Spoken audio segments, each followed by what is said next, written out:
What is going on, everybody? What is going on? The Catch fam, my name is John Dawson, and in today's video, we will be breaking down 5 must-start running backs for Week 10 of the 2023 fantasy football season. If you guys are new to the channel, this is all we do here all year round, free fantasy football content, redraft, dynasty, and best ball. If you guys are into that, be sure to subscribe on the way in. But more importantly, get in the comment section down below anything that you guys need, any questions that you guys have moving into week 10 of the season. Let me know, and I'll get back to you as soon as I possibly can. Without further ado, let's not waste any more time. Let's hop into today's video. All right, first on the list, I'm going with Tony Pollard. And you guys know for these videos, we avoid names like Austin Eckler, Christian McCaffrey, no-brainers. But I really don't feel like Tony Pollard is in that category at the moment. And I've gotten so many questions from you guys about Tony Pollard lately that I know a lot of you guys out there may have drafted Tony Pollard as your RB1, but you certainly don't feel like you have the confidence to start him as your RB1 at the moment. He is the RB23 in full PPR, so he definitely isn't necessarily playing like an RB1 as well. And we look at the last 5 weeks, he's only hit double-digit points once in the last 5 weeks. But if you look at last week against the Philadelphia Eagles, he did have a touchdown that was called back due to an illegal formation penalty. Still had 4.2 yards per carry and added 3 receptions and came in at 9.3 fantasy points. So it wasn't great, but it wasn't necessarily awful. For me, I definitely want to see those double digits racked up as much as possible. But going into week 10 at home against the Giants, a unit that has been bottom 10 against the running back position in fantasy almost throughout the entire season, coming off of a tough, close loss to the Philadelphia Eagles. I think that the Cowboys will be in a very good position this week and definitely do whatever they can to win this divisional matchup at home. It's a good matchup for Tony Pollard. If you've been bummed, whether it was the last 2 weeks or just the last couple of weeks in general, don't worry. Tony Pollard is still a must-start running back moving into week 10. All right, next up, I'm going to talk about Kenneth Walker, who admittedly, I encourage you guys to start last week because I believed that the volume would still be there for Walker in week 9 against Baltimore, but the way that game went, he got completely game scripted out. And there's a couple things going on with Kenneth Walker at the moment in terms of the fantasy community, right? The upcoming schedule is not so great. And then we've seen a little bit more involvement out of Zach Charbonnet as well. So there's a lot of fantasy managers out there who are trying to sell Kenneth Walker at the moment, which I don't personally think you should because you're selling him essentially at an all-time low, or at least an all-time low for this current season, coming off of a 2.7 fantasy point performance. But I think you guys should wait if you are going to sell Kenneth Walker till after week 10.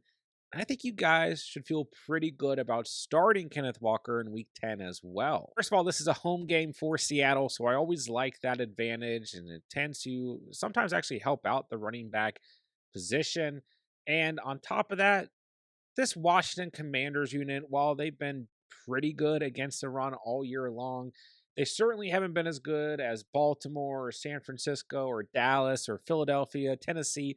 Some of these teams coming up for the Seahawks on their current schedule. This is one of these softer matchups for the Seahawks. And I think this is, if Kenneth Walker is going to start going downhill, I don't think it's here in week 10 against Washington. They just traded away 2 of their best defensive players in Chase Young and Montez Sweat.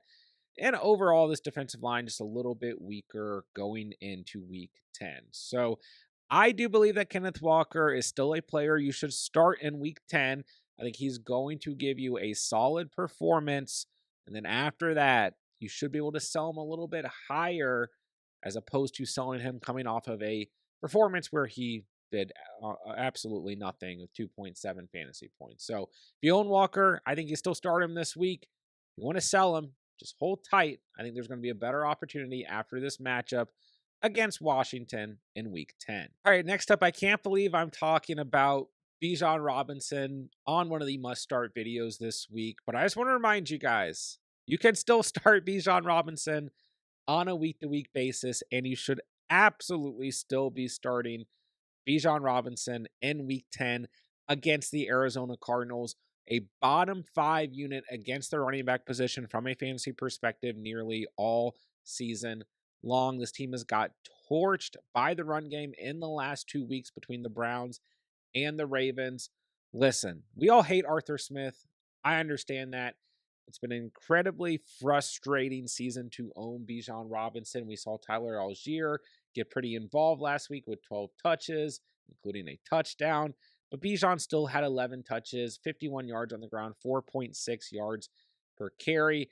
Go back to week 8 against Tennessee, 5.6 yards per carry and a touchdown, 62 yards on the ground. Hit double digits in fantasy.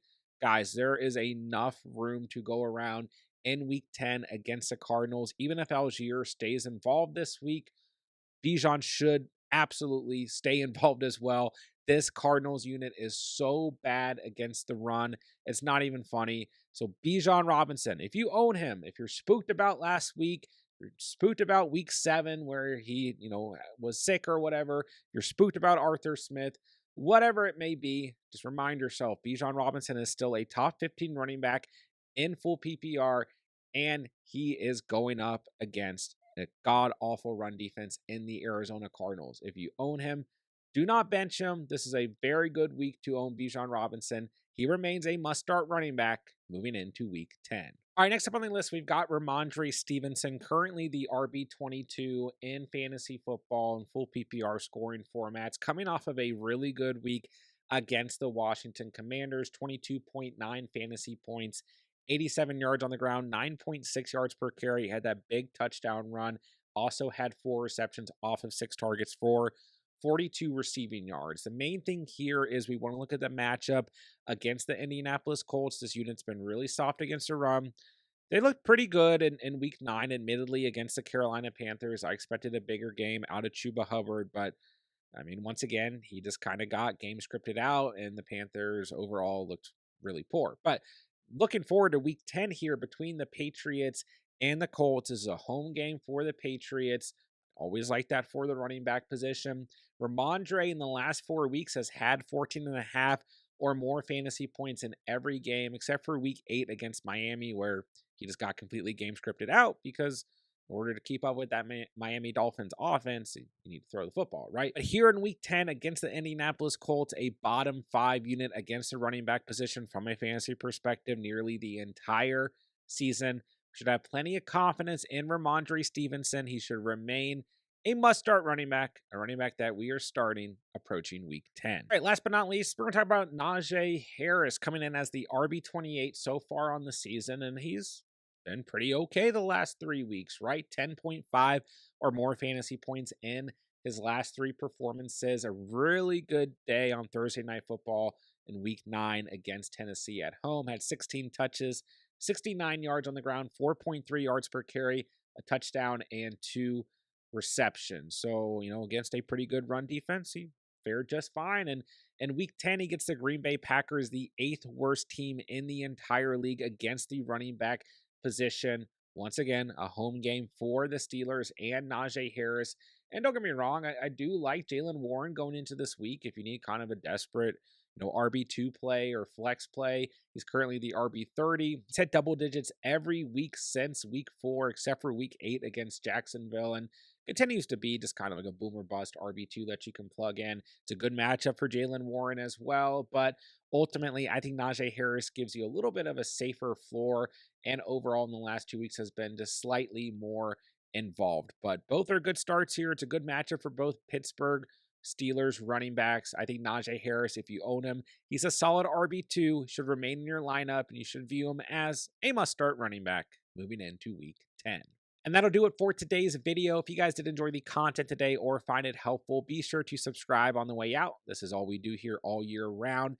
Free fantasy football content, redraft, dynasty, and best ball. If you guys are into that, be sure to subscribe. But most importantly, get in the comments down below anything that you guys need, starts, sits, trades, roster reviews, how did the waiver wire go, whatever it may be. Let me know. Let me know what running backs you are starting here in week 10, and I'll get back to you as soon as I possibly can. With that, I will say thank you guys so much for watching and or listening, and remember, you saw it here on The Catch.